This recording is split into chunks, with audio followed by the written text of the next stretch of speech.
మొన్ననే మా సిస్టర్ చిన్న చిన్న కాసులు లక్ష్మీ కొంటే అది కూడా ఇస్తాం అన్నీ మొత్తం వాళ్ళు తెలుసుగా ఇంట్లో ఏముంటాయో అన్ని బెడ్రూమ్లలో కానీ బట్టలు పట్టు చీరలు అన్నీ ఎత్తుకుపోయారు. మీ బావ చెల్లి ఏం వర్క్ చేస్తారు? వాళ్ళు ఇద్దరే ఉంటారా? మా చెల్లె head of the department in Mamata medical కాలేజ్లో షీ ద హెచ్ఓడి పెథాలజీ డిపార్ట్మెంట్లో.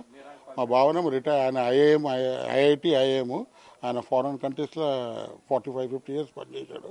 Now is the visiting professor, is give online classes, is retired.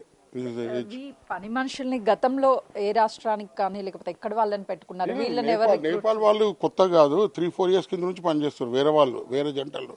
ఒక భీమన్ ఇక్కడ ఉంటాడు, ఇది ఏముంది హోమ్స్టీ డిలైట్స్ ఉంది కదా, దాంట్లో వాచ్మెన్.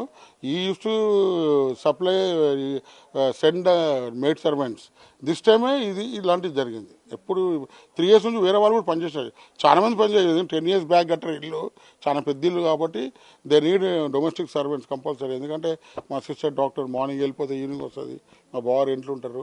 ఇక డొమెస్టిక్ హెల్ప్కి, వాటరింగ్ చేయడానికి they are hiring from last 10 years. But first time ఇది మొన్న జరిగింది. ఇంట్లో పని వాళ్ళు ఇక్కడే ఉంటారా? ఎంతమంది ఉంటారు? అవుట్ ఉన్నది వాళ్ళకు సర్వెంట్ క్వార్టర్స్ ఉన్నాయి.